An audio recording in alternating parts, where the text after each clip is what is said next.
Mungkin kita langsung perkenalkan saja. Di sini ada Pak Andi Kurniawan, dan Mas Afik. Nah, perlu kalian tahu Pak Andi dan Mas Afik ini adalah kreator YouTube juga.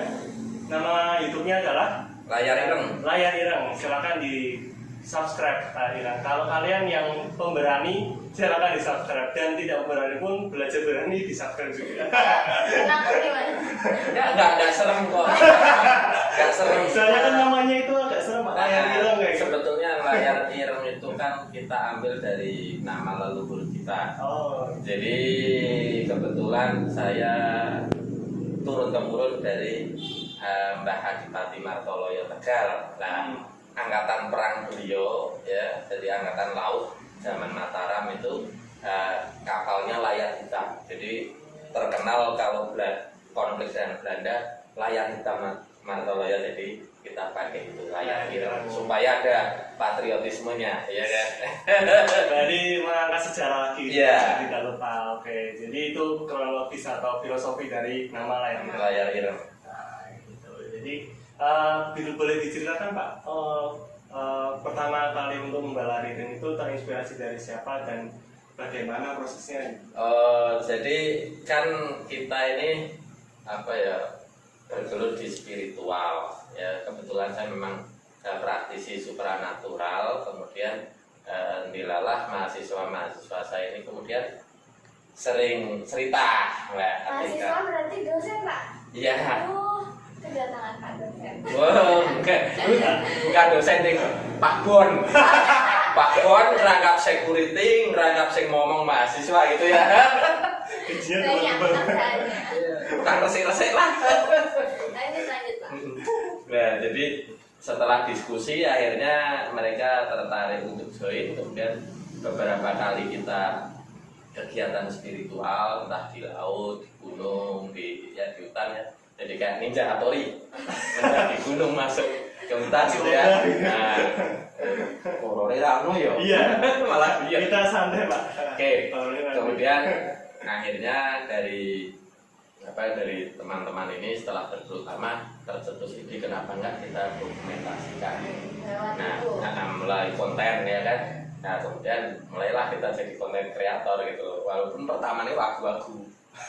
Jadi awalnya kita hanya mengupas sisi sejarah. Jadi ketika datang ke satu tempat kita kupas sejarahnya. Nah, ini yang membuat kita berbeda dengan konten kreator lain, Mbak Tika dan Mas Aziz. Kalau yang lain mungkin mengandalkan mediasi gitu ya. Kalau yang horor kan mengandalkan mediasi atau justru mengandalkan naskah cerita dari folklore atau cerita orang lain. Nah, cerita rakyat ya yang dikatakan. Padahal kadang-kadang generasi ke generasi itu cerita itu kadang meleset, berbeda versi dan lain-lain. Ada pertentangan dengan daerah lain. Nah, kita coba kadang telusur secara intuisi guide kita. Biasanya, kalau sudah di lokasi kadang ada yang ngandani. Di sini seperti ini ya. Kemudian enggak juga. Kita hanya jadikan referensi ya, referensi jadi referensi ya. Oke, kemudian kita pertimbangkan juga dari misalkan sesepuh dan mungkin orang yang bercerita tentang lokasi tersebut atau kejadian tersebut. Terus dengan naskah. Jadi ada babat tanah Jawa misalkan babat Pekalongan, babat Lasem ya. Nah, sekarang soto babat nggak ada. Itu enak.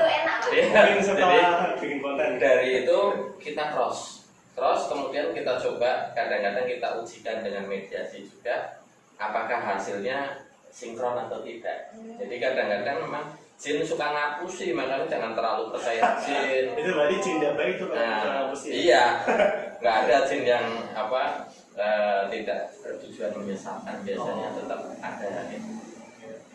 Jadi memang tujuannya itu untuk meluruskan sejarah seperti itu. Iya, sebetulnya lebih ke arah itu. Hanya memang hantamannya juga besar juga. Beberapa kali kita di lokasi ini berbenturan dengan masyarakat, ya kan. Padahal kita cukup tahu diri lah. Artinya di dalam membuat konten itu kan di ruang publik, jadi siapapun berhak merekam dan mengambil narasi ketika berada di ruang publik ya, tapi nanti ada protes-protes kecil biasa. Kalau Mas Afek sendiri untuk bergabung ke sini itu sudah berapa lama dan sudah pernah mengalami apa saja di sini? Saya bergabung di Layar Ireng itu dari semester 1. Semester Kapan 1. itu Mas? 2 tahunan. 2 tahun. 2 tahun. Dua tahun. Lumayan lama ya. Ya, selalu kawan gitu Mas. Iya, lumayan. Tenornya udah hampir lunas. Itu Iya. karena saya dulu pernah kecelakaan. Kecelakaan itu apa? Saya nabrak mobil, tapi Iya. kejadiannya itu saya itu nggak luka sama sekali. Oh. Tapi setelah kejadian itu saya sering diganggu kayak Kepalanya bisa dia melihat. kebentur. Kebentur aspal gitu. Enggak, kebentur mati atap mobil. Berarti dengan langsung Mobilnya mana? Saya jadi tabrakan kayak Iya. ini Mental. kepala enggak menang, jadi tetap di atas motor, Oh, di atas motor. tapi kepala saya di atap, di kebentur ke atas. Kepalanya nyew mobil. Jadi Saking Siapa yang simpanya dari sumpahnya ya. don't try this at home. Iya, Iya. hanya dilakukan oleh profesional. Terus Terus gimana terus? Jadi sering terganggu kok kayak lihat, tapi Keganggu apa ini? Keganggu apa ini? terganggu kelihat apa bisa melihatnya. Oh, bisa melihat. Soalnya kan saya belum tahu kalau itu makhluk halus apa hanya ilusi kan. Oh iya, Nah, halu saya halu. cerita sama Pak Andi, Iya. Pak kok saya sering kayak gini, terus kok kayak ada bisikan juga bisa. Nah ini Pak Andi ya ikut aja mengarahkan untuk spiritual kayak gitu. Yang pedes bisikan tetangga ya. Iya.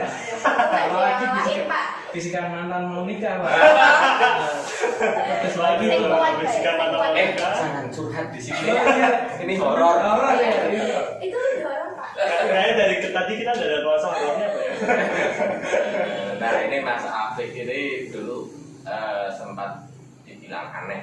Oh, iya. Nah anehnya kan orang tahu-tahu ini ngono ini orang. Nah kadang-kadang orang yang di sampingnya ini ilfil. Jadi Iya. ya teman-teman yang indigo ini punya problem yang hampir sama Stigma sebenarnya. ya Pak. Ya. Stigma. Jadi kadang-kadang dia ingin menyampaikan apa yang dia lihat, tapi mungkin yang sebelahnya nggak Nggak bisa. berkenan, kan? Seperti itu.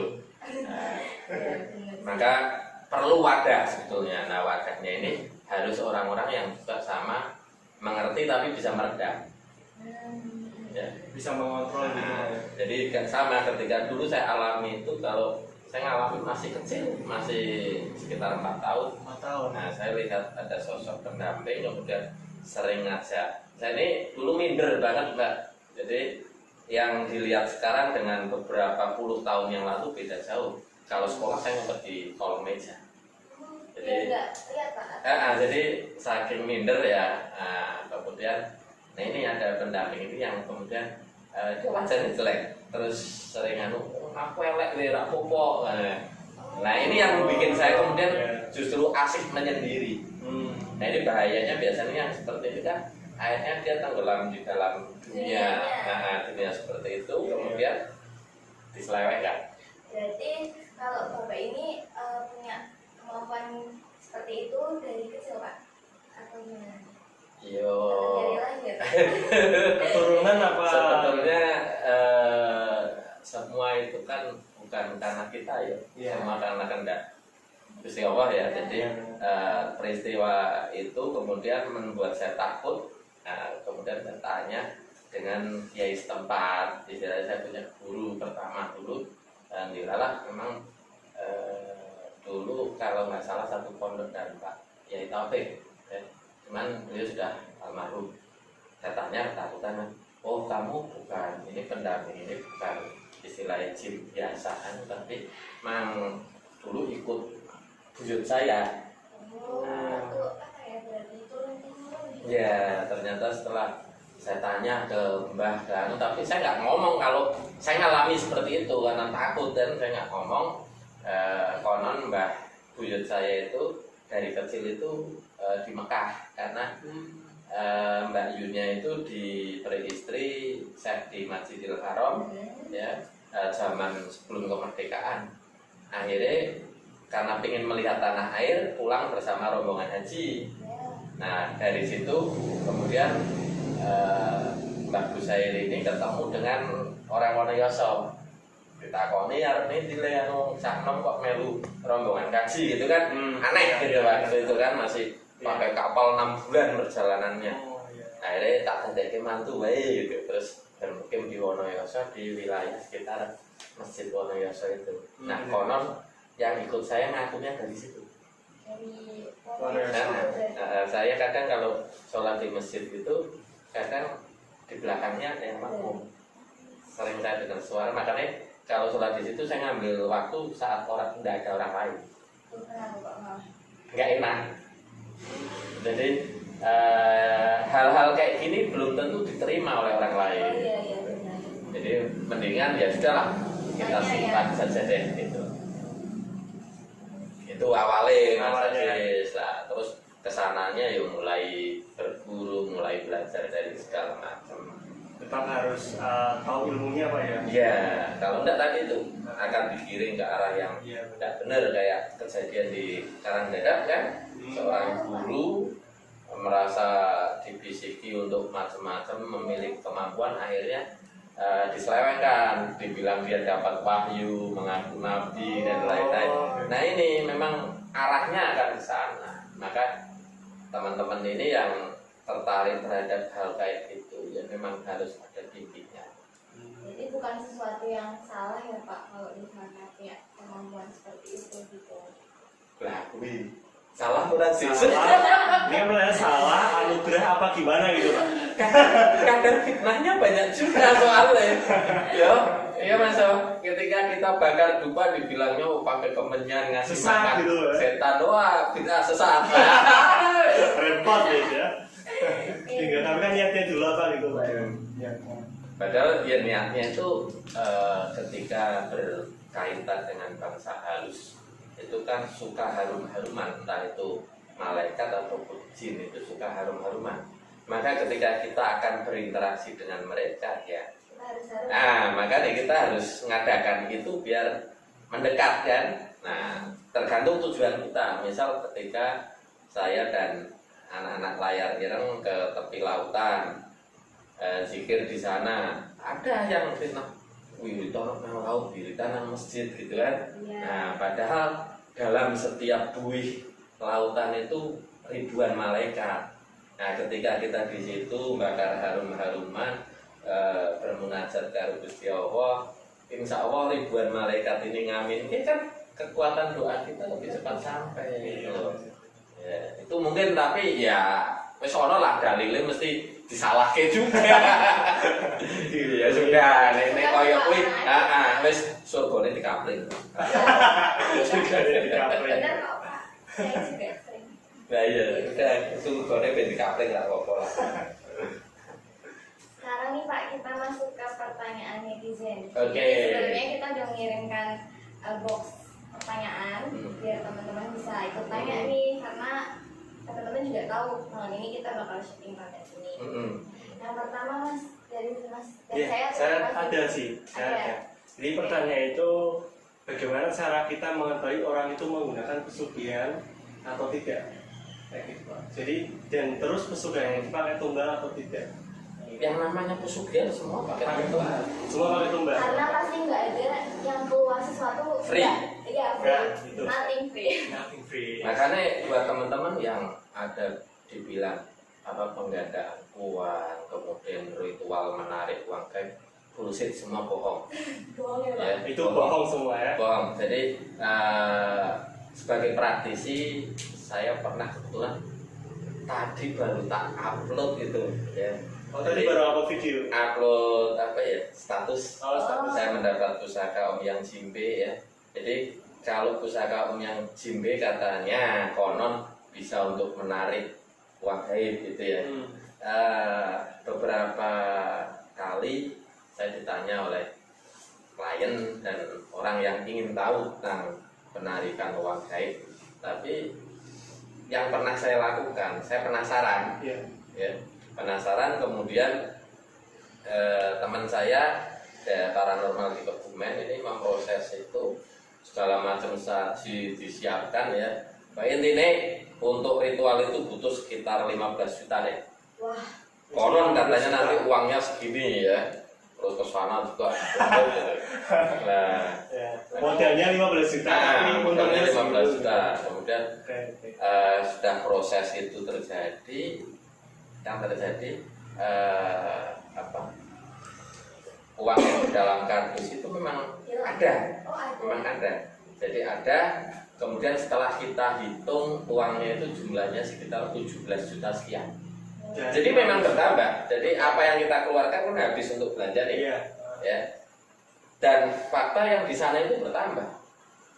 Nah, cuman ketika dibagi dengan para investor, Iya. ya kan 15 juta itu kan patungannya. Iya. Iya. Nah, dibagi itu ternyata hanya dapat kelebihan sekitar 225.000. Kok bisa saja yang hilang berarti? Ya enggak, mesti misal Mbak Atika invest 2 juta kan, Ya. kembalinya akhirnya 2.250.000, kan berarti bertambah. Iya. Tambah. Nah, Cuma- tapi bagi saya itu pembodohan. Tapi itu benar-benar bertambah. Iya, gitu, Pak, ya. tapi itu pembodohan.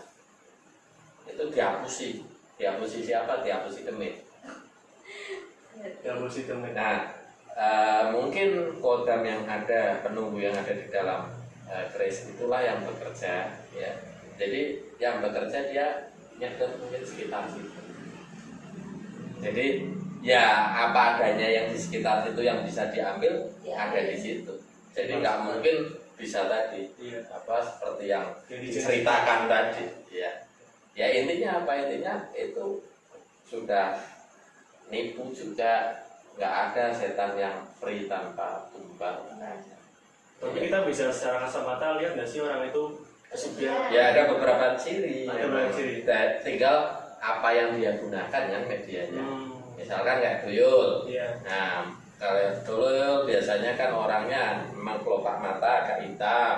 Kemudian kalau kemudian kalau berjalan kan sering Gendong. seolah-olah gendong gitu ya. Mitos jalan dulu Itu kan Kalau di TV kan juga. Tapi itu memang benar kayak gitu Pak ya. ya salah satu Salah cirinya satu seperti cirinya itu. seperti itu. Kemudian kalau yang misalkan kayak babi ngepet gitu ya, tetap nanti suatu saat dia akan ketangkap juga. Iya, pada saat dia kemenungsan, ya kepergok, ya dia akan ketangkap.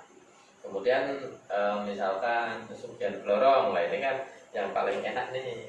Nyanyi blorong gitu. Nah, berarti Muzani blorong, kemudian nikah sama gitu kan, ya nyediakan kamar khusus. Nah ini pesugihan yang paling asik kan. Kesugihan paling asik ya. Tapi jangan coba-coba Pak ya. Cirinya pasti setiap satwa ular ketemu dia pasti akan hilang apa kepuasan. Oh, Cina. Ya, karena itu adalah apa istilahnya? Nah, itu jadi budak kelak budak nyanyi di blorong yang siluman ular. Ini ada beberapa ciri.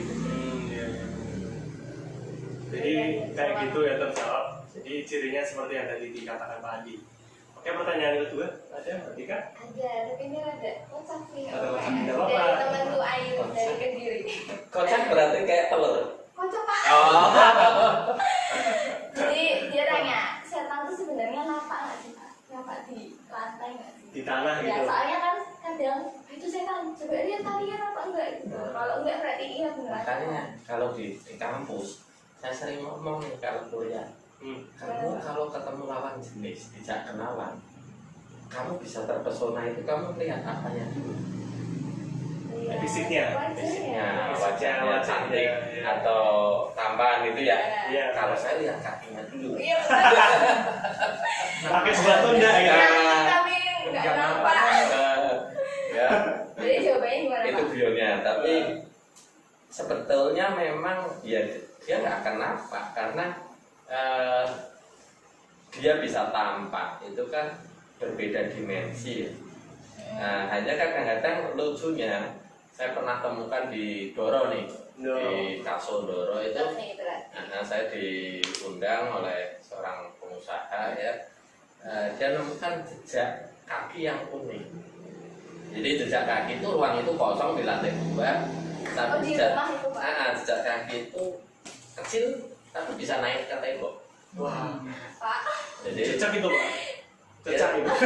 enggak, kakinya persis kaki kita, hanya ukurannya kecil, Oh, kayak anak-anak. anak-anak. Oh, Tapi iya, kalau iya. dari jejak itu kan ini kotor debu Kotor, ya, ya, di debu, lantai ya.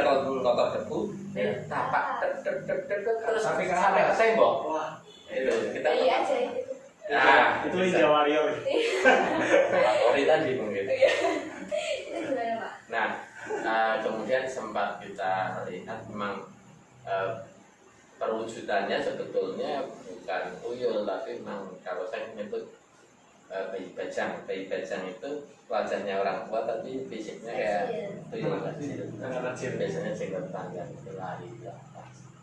Tapi kenapa ada tapak di situ? Berarti dia beneran Wujud berarti. wujud kan? Iya. Atau memang itu sengaja bikin seperti itu? Ya sengaja. Sengaja. Kadang-kadang memang Meninggalkan jejak. makhluk seperti itu kan ingin kayak kita ya kayak selfie kan, Dinotis. solo pose gitu kan, Eksistensi, solo pose jadi gila aku ada di Iya, sini betul. gitu kan. It's okay, it's okay. Mas Afik masih tenang ya? Tidak ada yang masuk ya? Gak ada. Tidak ada yang masuk ya? Santai. Ada. Gak ada yang bisa. Gak ada. Ini takutnya nanti Mas Afik dimajok itu. Mbak Atika ngalami? Kalau saya alhamdulillah belum pernah, cuman di tempat saya KKN di Subang dulu memang itu kan janda sendirian ibu yang tinggalin kan. Bercanda. Jangan kasih tahu teman Pak. Jadi rumah itu rumah cukup luas, terus dihuni sendiri. Tiba-tiba kan diisi gerombolan anak-anak KKN. Iya. Seminggu pertama aman, seminggu kedua ternyata ada yang nggak suka. Jadi tiap kita ke kamar mandinya kan ada dua tempat sebelah. Itu pasti yang sebelah pasti bunyi. Bunyi apa gitu? Kalau bunyinya saya pernah dengar. Jadi kita setelah seminggu itu setiap mau ke kamar mandi mesti rombong.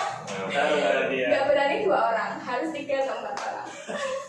Tuh kan memang jadi ini buat teman-teman yang mungkin fobia terhadap hantu ya. Iya. Jadi ada beberapa tempat yang memang disukai oleh hantu di sekitar kita gitu ya. Yang pertama itu kalau tempat itu kotor ya. Kedua penerangannya. Jadi penerangan memang sebaiknya lampu putih neon ya. Kayak gini Pak, putih neon. Ya, yang semakin terang dia semakin nggak nyaman. Nah, kemudian di kamar mandi ini jelas memang berpotensi ya karena kelembapannya juga itu ya.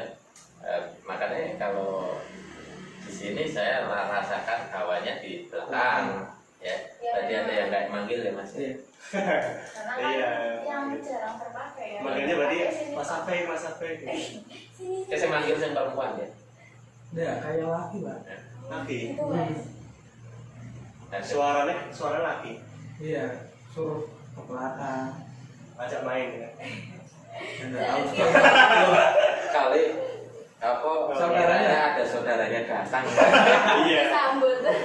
Udah lama nggak ketemu. Nah, Jadi gimana? surprise. Bisa dari kecil. Soalnya gitu tuh Mas. Ini Mbak Dika takut nanti. Kemudian tempat-tempat yang dekat pohon besar itu memang biasa Jadi rumah. nah, dia kan suka gitu ya dengan kerindangan itu kan. Kemudian ya itu tadi biar menampakkan seolah-olah dia itu ada. Berarti kalau mau tempat kita nggak dihuni atau nggak dipanggoni hantu itu harus bersih, Bersih terang. penerangannya kudus, nggak lembab gitu.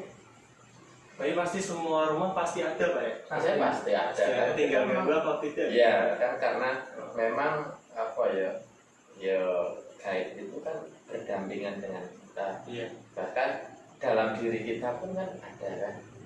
Iya Jadi benar-benar. di sebelah kanan ada malaikat penjaga, di sebelah kiri ada jin kosat dan nah korin jin ini hanya golongan nabi yang kemudian bisa mengislamkan. Ya mungkin orang-orang yang semacam ulama yang betul-betul sudah tawadhu ya mungkin bisa. Ya.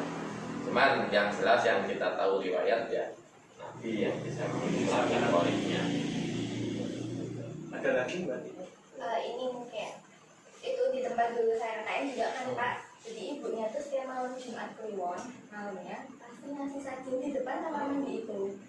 Awalnya ibunya nggak ngaku itu buat apa, oh nggak apa-apa gitu. Akhirnya ngaku itu memang ritual biasa biar nggak ganggu katanya. Justru makin betah. makin betah. Nah iya, nah itu saya mau tanya, kan dikasih teh, dikasih ubi, banyak banget pak, satu tambah terus dia doa-doain gitu. Terus kita ngintip kan dari belakang, dari samping gitu. Iya. Katanya yang dimakan itu sarinya pak, atau gimana? Ya sebetulnya mereka nggak makan itu ya. Wong Berarti itu mereka masih utuh Pak ya? Iya, tapi paginya ini masih kan itu. itu hanya semacam apa ya? Oh nggak matang. Pengakuan bagi kemenangan mereka kan. Oh. Sebetulnya tidak diambil juga kalau memang semacam kayak bau-bauan dia memang seneng. Kemudian kan makannya dari kotoran dan tulang.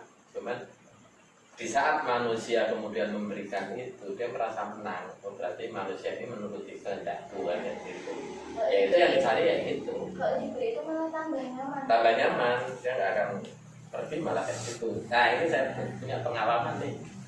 Gimana Pak? Suatu saat ada anak yang kesurupan ya. Kalau bagi mungkin pelaku supranatural lain atau peruqyah akan hantam gitu ya. Nah saya ini orangnya lebih seneng praktis saja masa saja.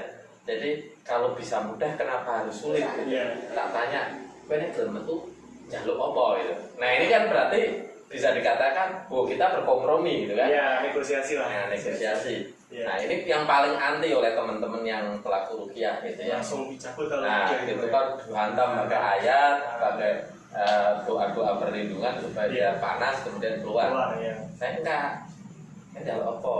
Yang enggak, aku belum itu nanti kayak dokwu. Dokwu itu apa? Ya? Telur busuk. Telur busuk. Nah saya masa malam-malam cari ini kan sulit juga. Iya benar. Saya ngomong, Bu, ada dokwu? Enggak ada masa. Nah di kulkas ada telur enggak? Ada, kami ngomong mas, mereview. Saya ke belakang sebentar, tak kocok telur itu. Iya itu. Ya, biar apa selaputnya kulit arinya pecah kan, nah itu kan jadi rusak kan telur itu. Terus tak bawa, kowe mau jaluk apa? Udah goblok, udah goblok. Metu yo temenan lho. Kowe janji nek ora tak koyok iki. Yo aku metu. Begitu aja. Lah kok atis gitu, dia protes. Kok atis ya? Yang penting kowe goblok ora. Begini. Iya, yo wis ra metu. Gitu terkulai gini. Keluar kan? Keluar, selesai masalah. Iya. Saya pulang, saya di rumah sana kepegang-pegang, saya nipu jin. Iya sih. Jadi ini pernah kejadian kayak gitu.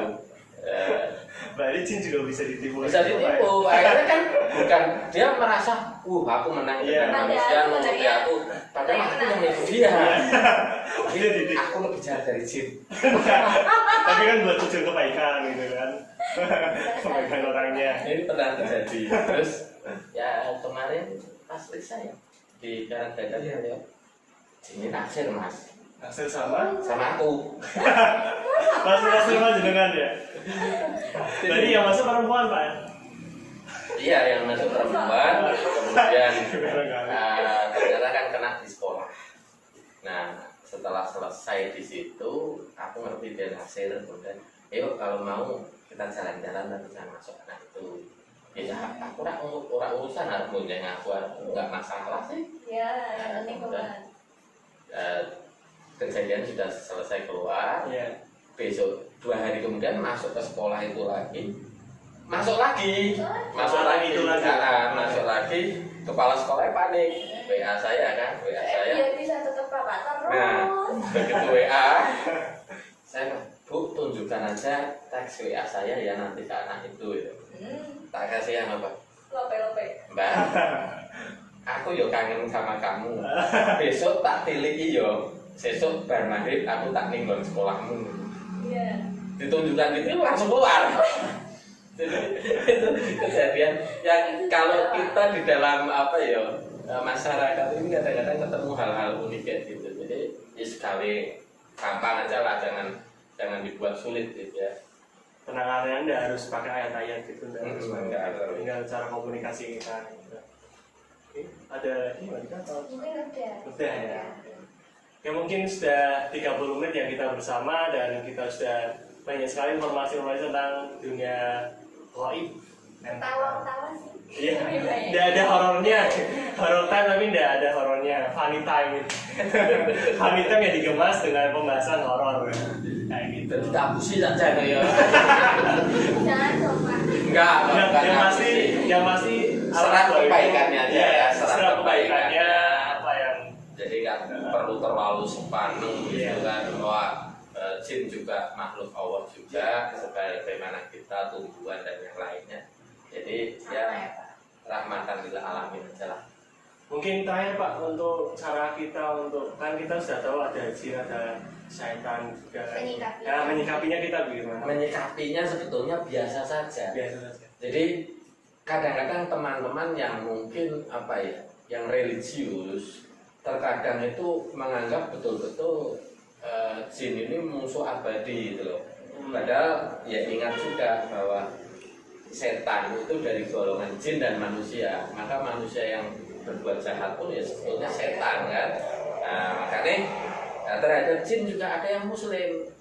Nah, jin yang muslim belum tentu baik, belum tentu buruk, kayak kita juga muslim kadang-kadang ya Iya, sok untuk sok bajingan juga kan. Nah, makanya gitu ya. Jangan petak. Makanya biasa saja. Iya. Bagaimana kita kemudian harus bersikap ya selalu tebar kebaikan, itu aja. Ya, Astagfirullahaladzim. intinya itu kalau tebar kebaikan nggak sama binatang, nggak sama alam, nggak sama benda mati ataupun bahkan makhluk lain, ya intinya kalau kita baik ya baik aja. Setuju sih, Pak. Setuju. Jadi intinya seperti itu. Kita menyikapinya biasa saja dan terus tebar. Sebenarnya kalau durasinya agak panjang tak ramal loh. Nanti kita dibayar. Nanti ketahuan semua. Jadi ada forecast ya. Jadi forecast itu peramalan ya gitu. Itu Perawang. 2 konten. Oke ya, cukup Mbak Atika? Oke, mungkin itu saja teman-teman dari Sobat Budikarya. Kita pamit undur diri, kurang dan mohon maaf. Wassalamualaikum warahmatullahi wabarakatuh.